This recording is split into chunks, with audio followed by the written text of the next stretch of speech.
Natanggap niyo na ba yung pera? Oo, natanggap na namin. Kailangan magpadala ulit. Kailangan namin ng aircon, di ba? Saka di mo kakapadala ko lang nung nakaraan para sa aircon? Kasi nga, bobo ka. Basta magpadala ka. Tapos ang usapan. Ngayon, kung masama yung loob mo, di kainin mo yung pera mo.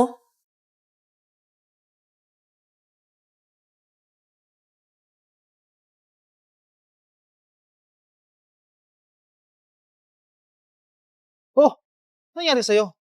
Ba't parang wala kang tulog? Wala akong tulog eh. Madaling araw na kasi ako nakauwi sa part-time ko eh. Magpahinga ka naman. Dala-dalawa trabaho mo eh. Baka mamaya bumigay ang katawan mo. Mas kawawa ang pamilya mo. Wala eh. Kailangan ko to para sa pamilya. Tara, kain muna tayo. Sige lang, salamat. Busog pa naman ako eh. Naku, alam ko namang gutom ka na.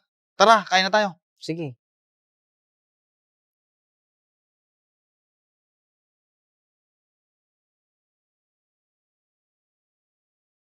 Oh, labas mo na yung plato mo. Kakain na tayo.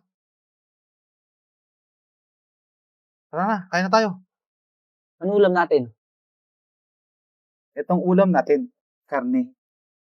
Karninas. Sarap yan. Pengi ako.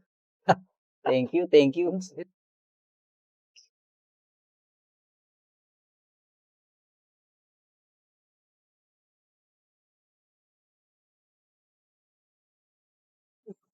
Pambansang pagkain ng OFW. Totoo. Basta, tandaan mo kapatid, kahit ganong kabigat ng problema, huwag kang susuko ah. Kaya mo yan. Kaya tayo.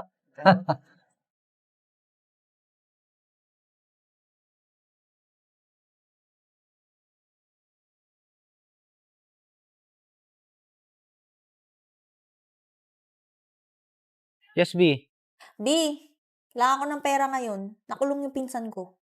Magpadala ka ha, kasi kailangan na kailangan. B, wala na akong pera dito. Tsaka kakapadala ko lang, di ba? Papagamot ng papa mo. Ano naman ba kasi ginawa ng pinsan mo? Bakit siya nakulong? Huwag ka nang madaming tanong. Nakulong nga di ba? Magpadala ka na lang. Dami mong sinasabi. Sige, sige. Gagawin ko na lang ulit ng paraan. O sige na, sige na. Marami pa akong gagawin.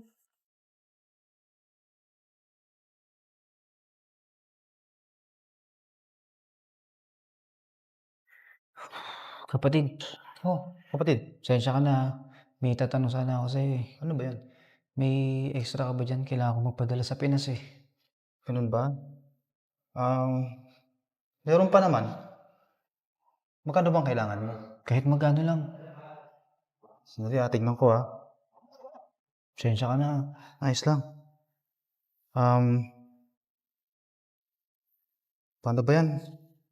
1,000 na lang natitira sa akin eh. Sige.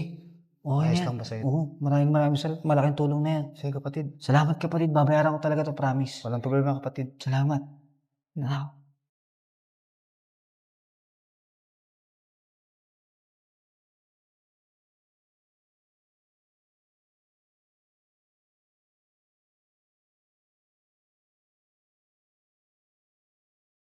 Luby, O B, natanggap niyo na ba yung pera?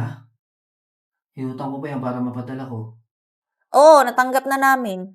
Kailangan magpadala ulit. Sira yung kisame. Tapos syempre ang init sa Pilipinas. Kailangan namin ng aircon, di ba? P, hindi ko pa kaya. Saka di mo kakapadala ko lang nung nakaraan para sa aircon?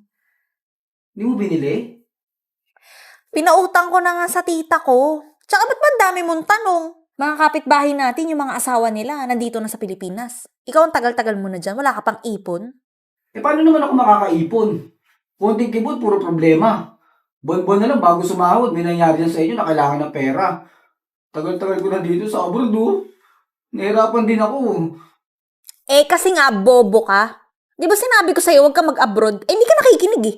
Mas lalo nga tayong mahihirapan dyan. Mahirap na kumuha ng trabaho dyan, Ang lit-lit pa ng sahod dyan sa Pinas.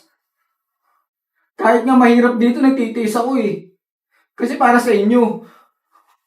Di panindigan mo, mayabang ka di ba? Abroad-abroad ka. Ayan. Basta magpadala ka. Tapos ang usapan. Ngayon, kung masama yung loob mo, di kainin mo yung pera mo. Okay, sige. Magpapadala ako.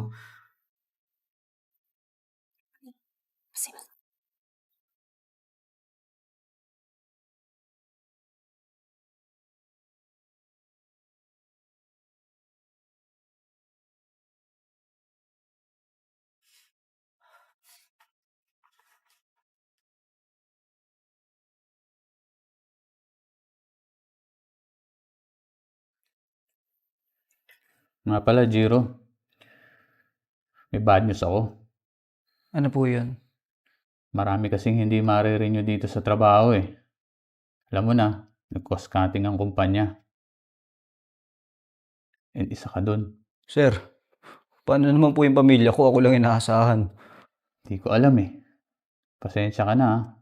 Sumusunod lang ako sa utos ng kumpanya. Sana maunawaan mo.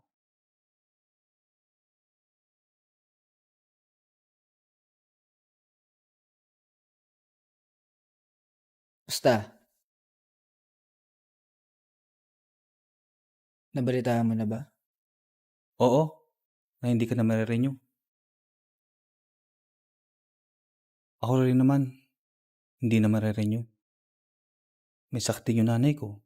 Tapos, yung tatay ko, na-stroke. Yung kapatid ko, maliit pa. Hindi ko na nga alam ang gagawin ko. Hindi ko na alam kung saan ako kukuha ng pera. Ayoko rin namang umuwi ng Pinas. Kaya, wala akong mukhang iharap sa kanila. Bakit pinautang mo pa ako ng pera? Kaibigan kasi kita. Alam ko, nangangailangan ka rin. Hindi ko rin naman alam magkakaganito eh. Salamat ah.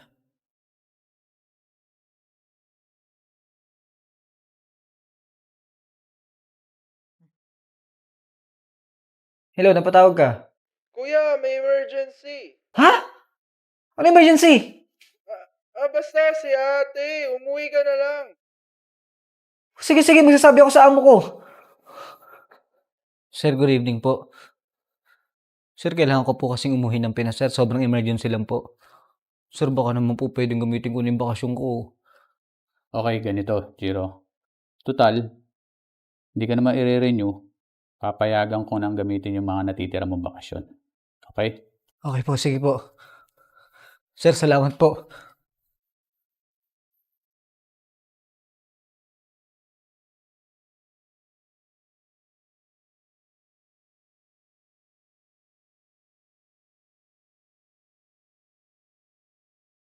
Anong bahay to? Nasa ate mo?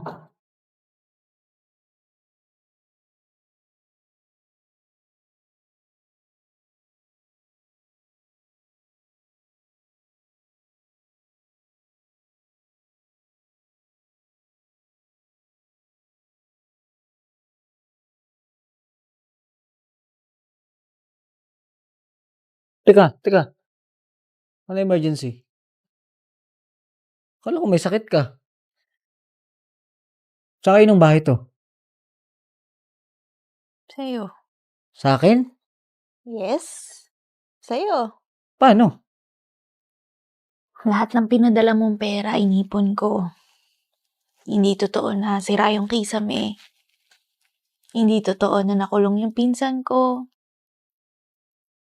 Hindi totoo na kailangan ko ng aircon kasi mainit sa Pilipinas. Alam ko kasing nahihirapan ka na. Ayoko na nahihirapan ka. Gusto ko umuwi ka na.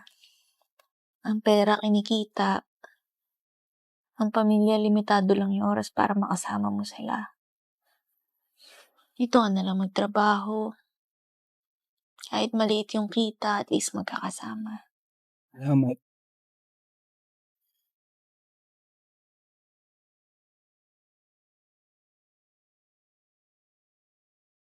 View. Love you.